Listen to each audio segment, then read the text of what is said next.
નમસ્કાર દોસ્તો, આજે એક અદ્ભુત પ્રકારનું ફળ આપને બતાવવા માગું છું। આજે ફળ જે છે એ જંગલ એરિયાની અંદર, જંગલનો જે વિસ્તાર હોય છે એવા વિસ્તારની અંદર જોવા મળે છે। આ ફળ મોટા ભાગે ડુંગરાળ જે પ્રદેશ હોય અને જે જંગલ પ્રદેશ હોય એવા પ્રદેશની અંદર જોવા મળે છે। દુકાનોમાં આ ફળ મળતું નથી, એટલે આ ફળ તમને ખાવા મળશે નહીં। મને પણ ઘણા વર્ષો પછી આ ફળ ખાવાનો એક અદ્ભુત લાવો મળ્યો છે। આ ફળ જે છે એનું નામ છે ટીમ્બરવું, અને આ ટીમ્બરવાનો જે છોડ જે છે એ જંગલ એરિયાની અંદર થાય છે। જંગલ એરિયાની અંદર આના જે પાન હોય છે એ પાનની અંદર લોકો એમાં ગૃહ ઉદ્યોગ તરીકે વિકાસ કર્યો છે। આ ટીમ્બરવાના પાન જે છે એ મોટાભાગે એનો બીડી બનાવવાની અંદર એ પાનનો ઉપયોગ થાય છે, અને લાખો કરોડો ગરીબ માણસો જે હોય એ પોતાને રોજગારી પૂરી પાડે છે।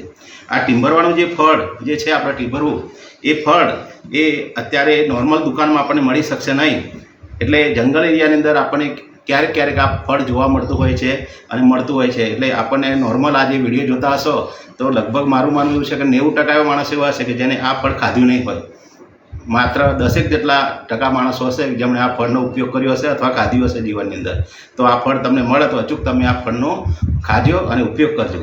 આ ફળને જે તોડીએ છીએ આપણે ત્યારે મોટાભાગે ચીકુનો જે આપણે તોડતા હોય છે અને એના જેવું જ આ દેખાય છે, એમાં પણ આપણે એના ચીકુના જે બી હોય છે એવા બી દેખાય છે આપણા ફળની અંદર। આ ફળ ખાવાથી આપણને શું ફાયદો થાય? તો આ ફળ ખાવાથી આજે જે છે એ ફળ શક્તિવર્ધક ફળ છે તરીકે ઉપયોગમાં આવે છે। આ ફળ ખાવાથી કબજિયાતનો જે પ્રશ્ન હોય એ દૂર થાય છે। બીજું કે આ ફળ ખાવાથી આપણને શરીરની અંદર એક એનર્જી, એક શક્તિ તરીકે ઉર્જા આપણને મળી રહેતી હોય છે।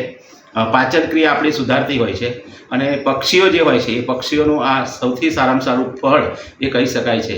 આ ફળ આપણે ખાઈએ છીએ તો ટેસ્ટ કરતાં એક અદ્ભુત આપણને એક સ્વાદ મળી રહ્યો છે, અને સ્વાદનો લાવો આજે હું લઈ રહ્યો છું। તો મારી તમને વિનંતી કે અચૂકથી આ ફળ ખાજો અને તમારા પરિવારને પણ ખવડાવજો। ટીમ્બરવાનું જે ફળ છે એ અદ્ભુત ફળ છે, અવલૌકિક ફળ છે, અને તમને ખાવા મળે તો તમે નસીબદાર માણસ કહી શકાય।